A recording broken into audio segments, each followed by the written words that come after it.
नमस्कार दोस्तों, इस वीडियो में हम दल शिक्षण के बारे में अध्ययन करेंगे। देखिए, दल शिक्षण से संबंधित एक या दो प्रश्न हर रीट परीक्षा में, चाहे सेकंड ग्रेड हो, चाहे सी-टेट हो, एच-टेट हो, एक प्रश्न पूछा जाता है। तो देखिए, दल शिक्षण जो होता है वो क्या होता है? एक नवाचार विधि है ये। दल शब्द का अर्थ होता है समूह, यानी दल का मतलब समूह है। अर्थात जब किसी कक्ष में विशेषज्ञ शिक्षक जो होते हैं उनका एक समूह के द्वारा अध्यापन कार्य करवाया जाता है, उसे ही क्या कहा जाता है? दल शिक्षण कहा जाता है। यानी 3-4 अध्यापक मिलकर के एक ही टॉपिक पर शिक्षण कार्य करवाते हैं, एक ही बिंदु को समझाते हैं, तब वह दल शिक्षण विधि के नाम से जाना जाता है। इस विधि को सहकारिता शिक्षण भी कहा जाता है, मतलब एक दूसरे का शिक्षक होते हैं वो सहायता करते हैं, इसलिए इसे सहकारिता शिक्षण विधि के नाम से भी जाना जाता है।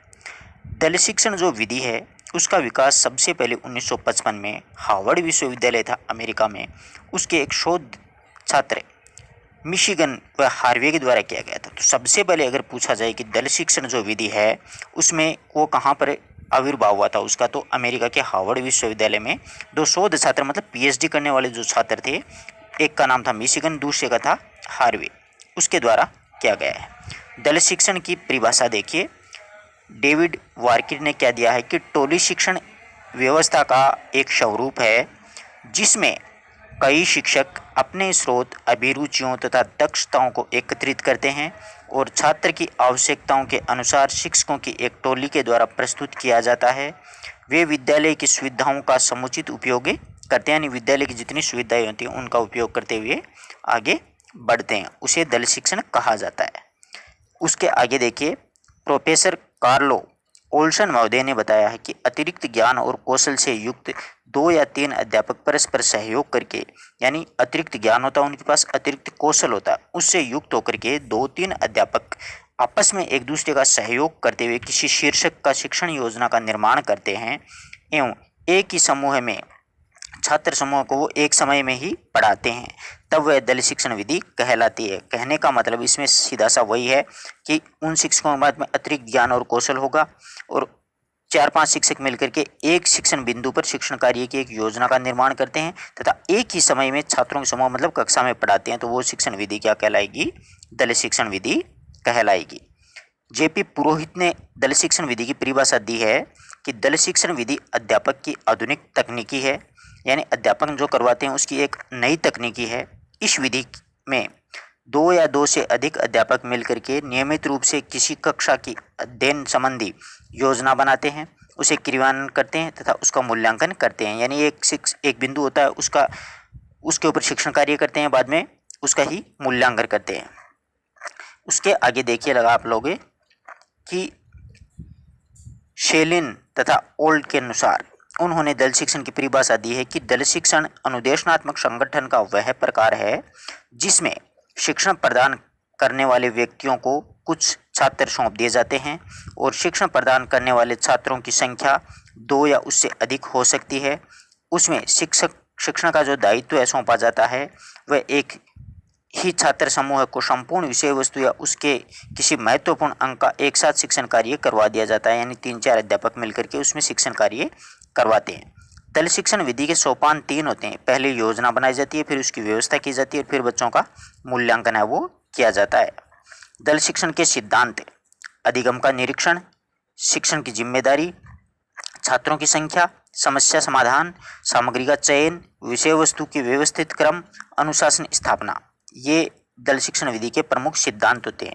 और इसकी जो योजना होती है, विषय का निर्धारण, उद्देश्यों का निर्धारण, अपेक्षित व्यवहारगत परिवर्तनों का लेखन, छात्रों के पूर्व ज्ञान के परीक्षण, शिक्षकों की योग्यता एवं कुशलता के अनुसार कार्य वितरण, छात्रों की उपलब्धि या मूल्यांकन करना, ये इनके मुख्य योजना बनाई जाती है।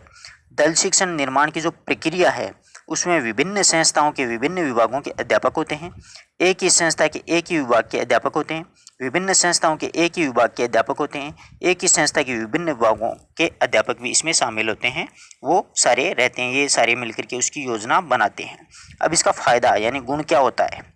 यह विधि विशेष ज्ञान प्रदान करती है, यानी 4-5 शिक्षक अगर मिलकर के अध्यापन कार्य करवाएंगे तो स्वाभाविक है अलग हट करके अपन को जानकारी मिलेगी। समय, धन और शक्ति का सदुपयोग होता है इसमें। छात्रों में अनुशासन भावना का विकास होता है।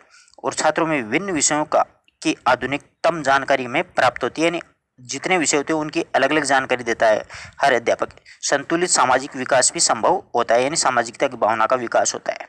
अब इसमें यहाँ से पिछली बार प्रश्न आया था कि आम सभा सत्र कब बनती है इसमें।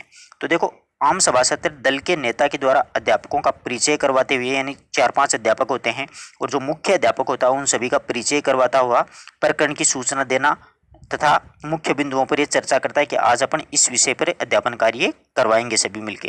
ये मुख्य अध्यापक का मुख्य कार्य होती है आम सभा। अब लघु सभा होती है, इसमें आम सभा सत्र में छूटे हुए कोई बिंदु होते हैं उस पर सहयोगी जो अध्यापक होते हैं उसके द्वारा चर्चा की जाती है। प्रयोगशाला सत्र छात्र अपनी शंकाओं का समाधान संबंधी विशेषज्ञ से प्राप्त कर सकते हैं। यानी प्रयोगशाला में जो भी अपने पढ़ा है, जो कुछ भी प्रयोग किया है, उसमें अगर विद्यार्थियों को कोई शंका होती है तो उसका समाधान संबंधी भी जानकारी ले सकते हैं।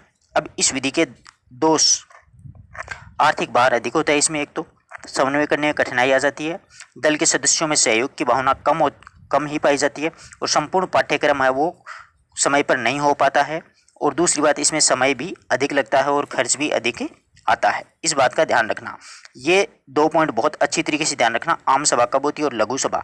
आम सभा में जो मुख्य नेता होता है, मुख्य अध्यापक जो होता है, वो अन्य अध्यापकों का परिचय करवाता है और जिस प्रकरण पर अपन को शिक्षा देनी है, चर्चा करनी है, उसकी जानकारी उनकी चर्चा करते हैं। और लघु जो सभा होती है उसमें आम सभा में कुछ बिंदु छूट जाते हैं, उस पर सहयोगी अध्यापक चर्चा करते हैं अध्यापकों से, तथा प्रयोगशाला सत्र में छात्रों की जो शंका होती है उसका समाधान करते हैं कि हमारे इस प्रकरण में ये समस्या हुई, तो शिक्षक तुरंत उसका समाधान है वो विशेषज्ञ कर देते हैं। आशा करता हूं कि दल शिक्षण आपको बहुत अच्छी तरीके से समझ में आया होगा। अगर किसी विद्यार्थी किसी प्रकार का कोई डाउट है तो आप लोग पूछ सकते हैं। ये अपना टेलीग्राम चैनल है हिंदी साहित्य मंच, लिंक इसका आपको डिस्क्रिप्शन में मिलेगा। दूसरी बात, आपको इसमें हिंदी से related TGT, PGT, KVS, DSSB, second grade, first grade, net JRF की सभी वीडियोज़ और नोट्स और PDF आपको उपलब्ध होंगे। धन्यवाद दोस्तों।